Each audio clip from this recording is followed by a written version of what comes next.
మన ప్రభు అయిన యేసుక్రీస్తు నామములో మీ అందరికీ శుభములు తెలియజేయచూ ఉన్నాను. ప్రియ దైవజనమా, షారోన్ మన్నాలో భాగముగా ఈ దినం మరొక వాక్య భాగమును ధ్యానించుకుందాము.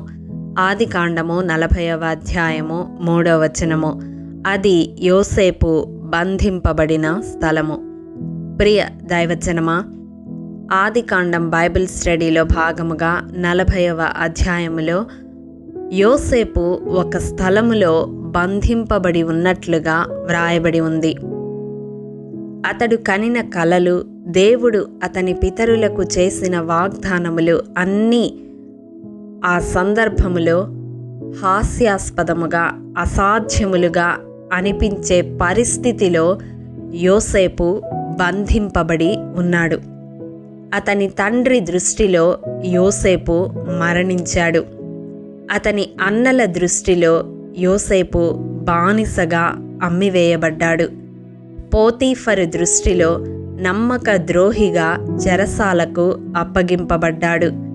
పోతీఫరు భార్య దృష్టిలో నిస్సహాయుడుగా, నిర్దోషిగా, బయటకు రాలేనివాడుగా ఉన్నాడు. కానీ ఒక్క విషయం గ్రహించాలి, అక్కడ బంధింపబడి ఉన్నది యోసేపు మాత్రమే. తిమోతికి రాసిన 2వ పత్రిక 2వ అధ్యాయము 9వ వచనములో దేవుని వాక్యము బంధింపబడి ఉండలేదు అని వ్రాయబడి ఉంటుంది. ప్రియ దైవజనమా, దేవుని వాక్యము అనగా దేవుని వాక్కు, దేవుని ప్రణాళిక. యోసేపు పట్ల దేవుని వాక్కు ఏమై ఉన్నదో అది బంధింపబడి ఉండలేదు. తన పని అది చేస్తూనే ఉంది.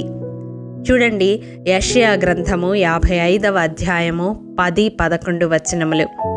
వర్షమును హిమమును ఆకాశము నుండి వచ్చి అక్కడికి ఏలాగు మరలక భూమిని తడిపి విత్తువానికి విత్తనమును, భుజించువానికి ఆహారమును కలుగుటకై అది చిగిర్చి వర్ధిల్లునట్లు చేయునో, అలాగే నా నోట నుండి వచ్చు వచనమును ఉండును.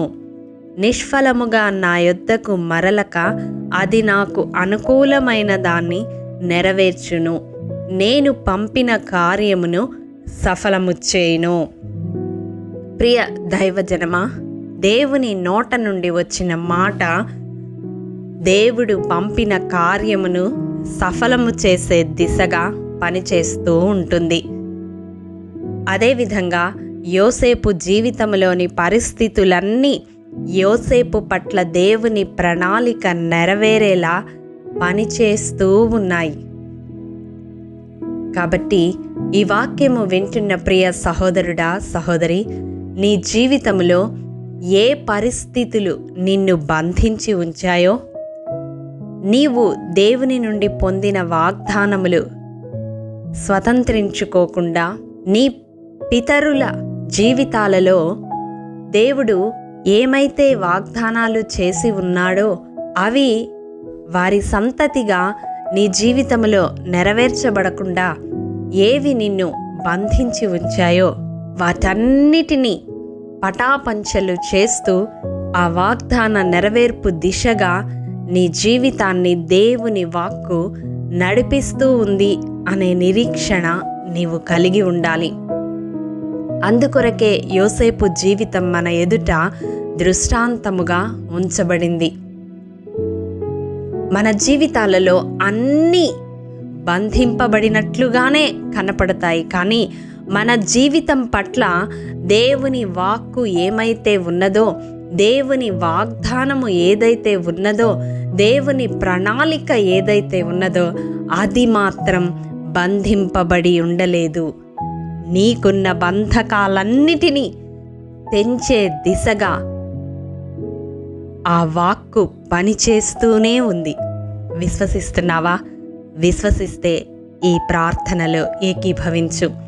మహాఘనుడా, మహోన్నతుడా, నీ పరిశుద్ధ పాదములకు వందనాలు, స్తుతులు, స్తోత్రములు. ప్రభువా, విత్తబడిన వాక్యమును ప్రతి హృదయములో నూరంతలుగా ఫలింపచేయండి. ఎవరైతే వారి జీవితాల్లో మీరు చేసిన వాగ్దానాలు నెరవేర్చబడడం లేదని, అవి నెరవేర్చబడ్డానికి ఇక అవకాశం లేదని చింతిస్తూ ఉన్నారో, ఏ బంధకాలు వారిని బంధించి ఉన్నాయో వాటన్నిటినీ తెంచివేస్తూ నీ వాక్కు వారి జీవితంలో పనిచేస్తూ ఉన్నదనే విశ్వాసమును వృద్ధి పొందించమని, అట్టి ప్రతి ఒక్కరి జీవితాన్ని మీ కృపాహస్తాలకు అప్పగిస్తూ వారి జీవితంలో మీరు వారి పట్ల కలిగి ఉన్న ప్రణాళికను నెరవేర్చమని యేసు అతి పరిశుద్ధ నామం పేరట అడిగి పొందుకొని ఉన్నాము తండ్రి, ఆమేన్. ప్రియ దైవజనమా, అనుదినము షారోన్ మన్నా ద్వారా అడగబడుచున్న నెంబర్ ఇన్ బైబిల్ క్విజ్ ప్రశ్నలకు సమాధానములు ప్రతి నెల మొదటి వారము కామెంట్ బాక్స్లో పోస్ట్ చేయబడతాయి. కాబట్టి గమనించి మీకు తెలియని ప్రశ్నలకు సమాధానములు తెలుసుకొనగలరని ప్రభు పేరట మనవి చేయుచూ ఉన్నాము. ప్రియ దైవజనమా, ఈ దినం నెంబర్ ఇన్ బైబిల్ క్విజ్ ప్రశ్న: అమ్మోనీయులు ఏ యూదారాజుకు 200 మణుగుల వెండిని 3 సంవత్సరములు చెల్లించిరి? మీ సమాధానం మాకు తెలియజేస్తారు కదూ. ప్రభు కృప మనందరికీ తోడైండునుగాక, ఆమేన్. ప్రియ దైవజనమా, ఈ దినము జన్మదినము, వివాహ దినము జరుపుకుంటున్న వారికి షారోన్ గ్రూప్ తరపున హృదయపూర్వక శుభాకాంక్షలు తెలియజేయుచూ ఉన్నాము.